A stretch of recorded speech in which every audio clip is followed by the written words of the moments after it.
Today we are thrilled to welcome Dr. Lawren Mundy. Dr. Mundy is the WHNP Program Director at Keiser University and a practicing women's health nurse practitioner at the University of Miami Hospital.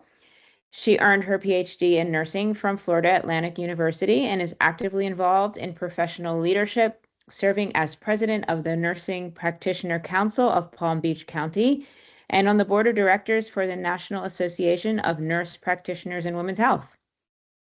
So she is going to present to us a presentation on the impact of clinical experience at Indigenous health centers on WHNP students' cultural perspectives. Welcome, Dr. Mundy. Thank you, Dr. Daneem, for that incredible presentation, introduction. Thank you. Yeah. So just to kind of give you a background on, before I start this presentation, I am very into service learning, and so I've infused that into the WHNP program. So once or twice a year, we go to the Guatemala Mind Center. We've collaborated with them, and we take our students there, and they have an amazing experience. So we thought, you know, it's great to see that they're enjoying themselves and they are learning, but to actually be able to document that and show that there is a change being made, which is why we did the survey. So just to kind of give you a background on that. All right, so cultural competence is a crucial aspect of becoming a WHNP. So this study that we did examine the clinical experience, like I told you before, we call it the Mind Centers. If I say that, I use it interchangeably. But the objectives of this was to assess impact of cultural competence development, evaluate changes in attitudes towards multicultural patient care, and then to identify strategies for integrating diverse clinical experiences in the WHNP curriculum. So the methods that we did, it was pretty simple. We did surveys, but obviously our participants were our students, MP students from Keiser University. We gave them a pre-experience survey on cultural competence to see where they're at before going to the Mind Center. In the clinical rotation, like I said, we were at the Mind Center in Lake Worth. And then we also did a post-experience survey. So we compared the pre and post surveys together, and then we did the Wilcoxon significance to be able to evaluate the students' responses. So to get into this, so you know what we were asking questions about, we looked at language, we looked at social protocol understanding, if they knew what was going on with the other culture, and kind of what to expect. If they had ever interacted with individuals of color, any type of social service awareness, maybe before they went to, you know, maybe volunteer at like a hospital or another club, maybe even the Mind Center before, what experience they ever had with this culture. Mental health awareness of understanding of the culture too as well, especially mental health awareness is essential these days, especially within like the past 5 years. COVID seemed to make it more aware to all of us. And then community health event participation.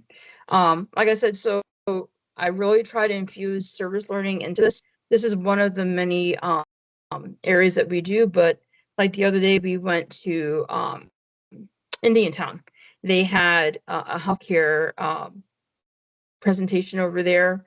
And so we went and we helped out with some women's health exams while we were there. So we do help out different ways, but this tends to be the main place that we go once a year and we bring our students there.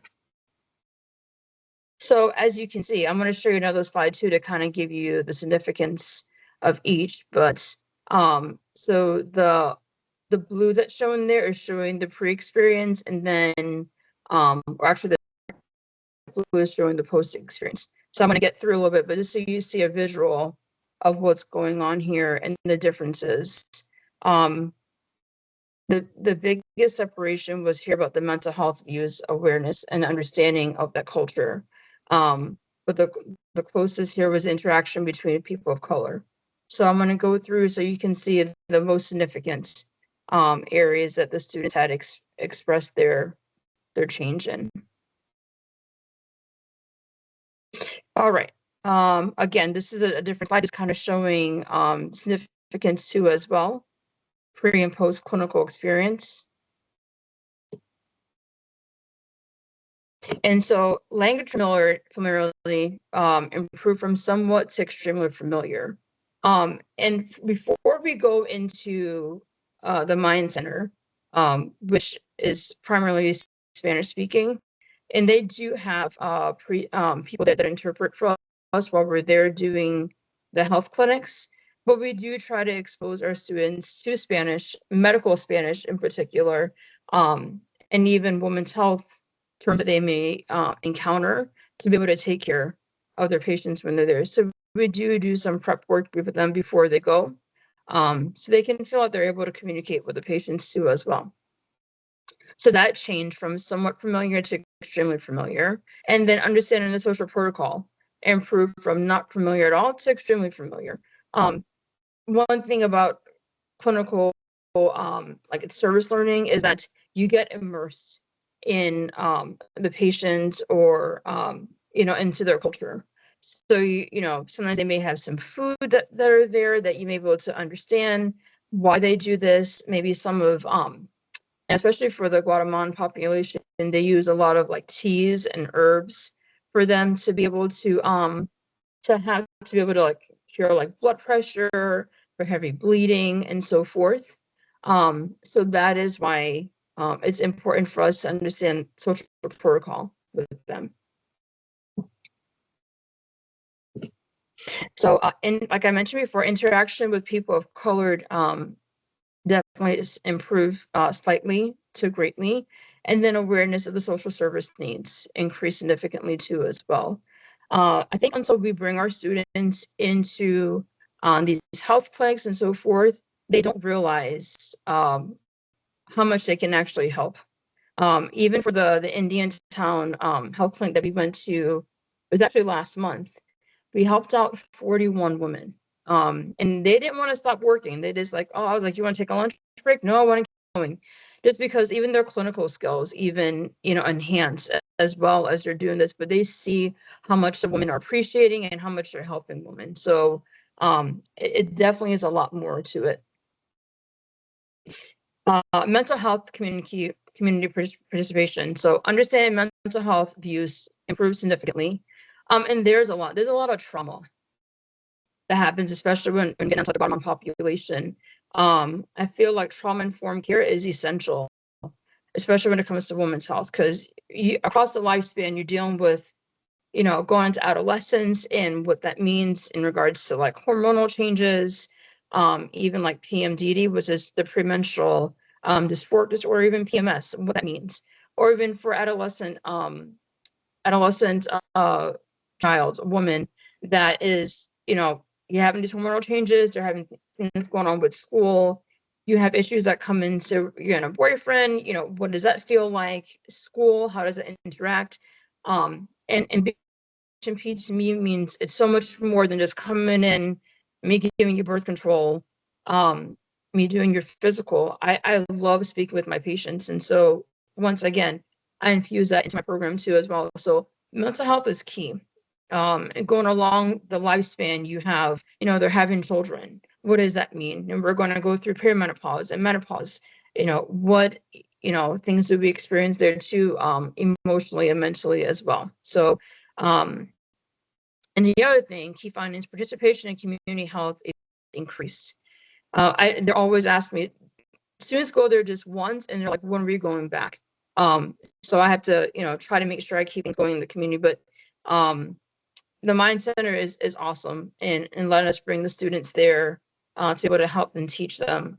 So that's always nice to have as well.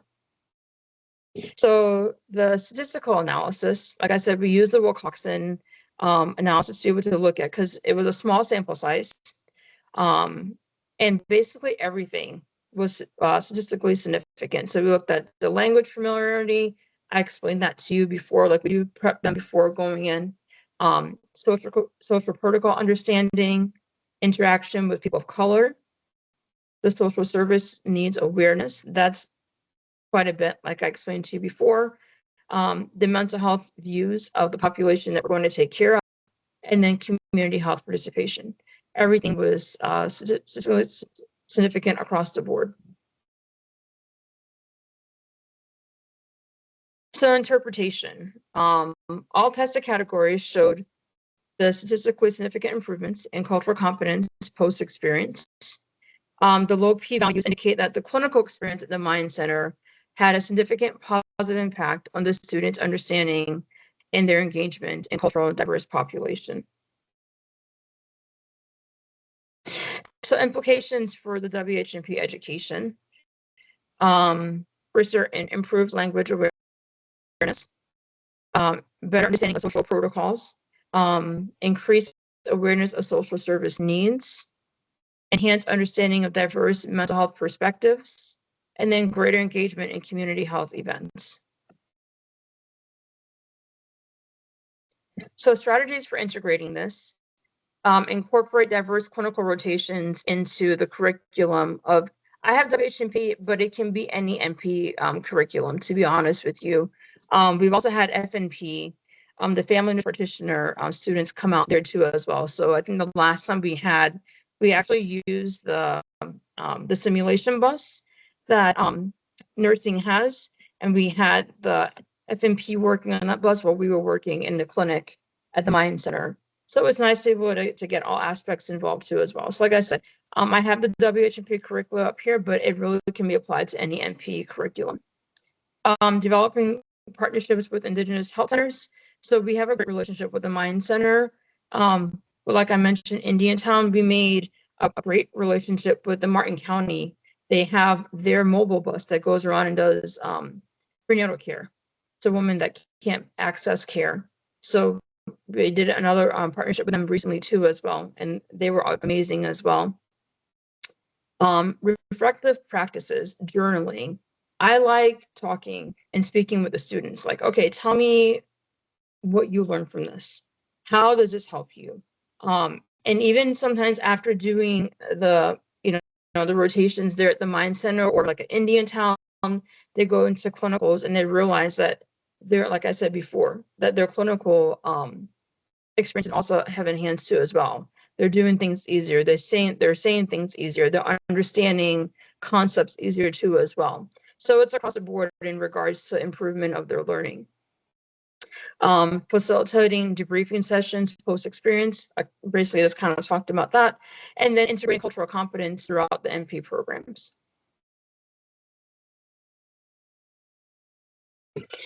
So clinical experience at the Mind Center positively impacted NP students' cultural attitudes.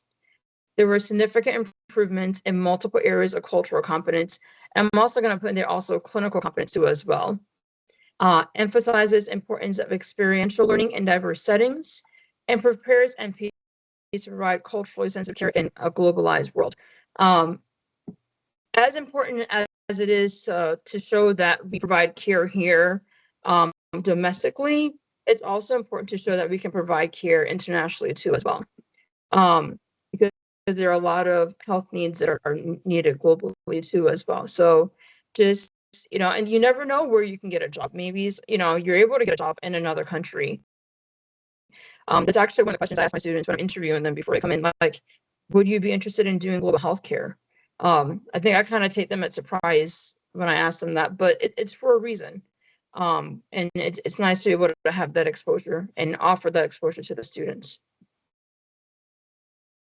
So long-term follow-up studies, expanding to other diverse clinical settings for certain, learning other cultures, developing standardized assessment tools for cultural competence in NP education, and then exploring impact on patient outcomes in diverse communities. So yes, it would be completely interesting to see how the patients, think about how we provide care and how that has impacted them. Super, super sweet and always humble patients that we encounter. They will give you anything they have. I know we went one time and a patient had like a little fanny pack. One of the students was like, oh, that's so, like, I love that. Like my kids love that. and she literally took it off and it was like, you can have it. But that's their way of saying that they appreciate you, you know? So that's something else to teach the students too, as well, as when they offer you things, because, you know, this is all free care that we're providing. Even if it's like a flower they give you, that's their way of showing their appreciation to you. And so what you say is thank you. You simply say thank you. So, but I just have a few pictures in here from the Mayan Center. And then this is them teaching them about breast exams here too as well. So as much as we provide care, we also teach things too as well. So that if there's like a breast lump that they think may be normal and it's not normal, you know who to go out to, you know who to seek, or even teaching in their communities too as well. You know, you may have a sister or someone down the street that may have something going on and they think is normal, but now that they've learned about this, they're able to take that education back to their community to be able to help the woman there too as well. And that is my presentation. Here's my email here. But any questions from anyone? Any comments? Yeah, that was that's an amazing project that you run. Thank you so much for sharing that with us. I'm curious about and I apologize if I missed this somehow, but the impact on the people you're serving. Have you taken a look at that and maybe the longer term impact and how that how you are contributing to their, you know, their needs in a measurable way? No, actually that was one of the I think I had that on a slide, that learning about the impact on the patient's aspect was one thing that we want to be able to do future wise. But no, thank you for that. I do see that you do have some questions here. Are you able to see that, or would you like me to? Yes, I see some hands raised. Yeah. Great. Yeah. I'm gonna put anything in the chat. Dr. Mundy, can you hear me? This is Dr. Kubichka from Keiser, Fort Lauderdale. Hi, how are you? I'm good. I'm good. Thank you very much for sharing your work and your presentation. Awesome job. I do have a question. You said it was a small sample size. How small was your sample size? There were 10 students. 10 students. Okay. And then how long of a period did this process take? So not long. So we would give them the survey to do at least 2 weeks before going to the Mind Center. And then we would have them do it after. They had up until like 2 weeks to turn it in. So the time frame, if you want to say like 4 to 5 weeks, was the time frame that we had used. And did you find any barriers to completing your project or anything you would do differently if you repeated this? I think there were a few students trying to get back the surveys from them was a little bit, but I think that's kind of like student stuff in between. I think to cut back on that would be before they left the Mind Center. Even though you want to give them time to reflect, but because it's an online program, it would be nice to, like, before you leave, that you need to complete the survey. That would be optimal. Thank you very much. Good job. Thank you. So I have a quick question. Sorry for the camera. My camera is acting up. So this is Dr. Amira, occupational therapy in Fort Lauderdale. I just couldn't find the cultural competency survey that you used. Is it what was the name of it? I did see where you have those categories of competencies, but I don't know. I'm not familiar with that particular survey. What was the name of it, if you would, please? No, so we developed it. It wasn't one that we had found. We did. I can send it to you. I don't have it here. It wasn't in the presentation. I can send it to you, but we developed it. It wasn't something that was pre-existing. Oh, that's nice. Okay, great. That's good. I wasn't sure, like, because obviously it's a very important topic, so I wasn't sure if there's any specific survey that we could implement in other disciplines. But yeah, I'm sending you the instrument at all. But no, it wasn't one that was pre-existing. Thank you. You're welcome. And thank you for sharing that question about the survey. I appreciate that. How long was your survey? Was it a questionnaire only? It's a questionnaire only, correct. And how many questions? I believe there was like 15 or 20 pre and posts to kind of reflect off each other. Okay, thank you. Yeah, you're welcome.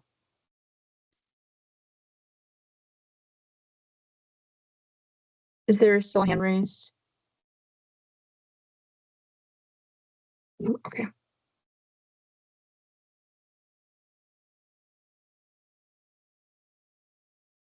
Any other questions? Good questions, you guys. I appreciate it. Thank you so much. Thank you. You're welcome. Yeah, while people are thinking, and before we go, I'm going to post the link for your continuing education certificates. And when you go in there, you can respond. Make sure you do it today because it's going to close out. And in order to receive your certificate, you need to select the option that next week we have a presentation from Dr. Maruti Gudavali. He's also doing a lunch and learn on March 4th. That we would love for you to join us. And I am going to post that link for you now. It's in the chat.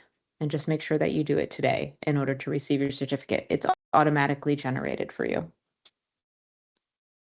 Why is everything due today? I'm just keep asking myself that question. Everything has to be that day. I'm just joking. Everything. This one because we're going to post the recording and No. That was a yeah. joke for no. It was good. Good. Thank you for that. Oh, very urgent. It's true. Any other questions?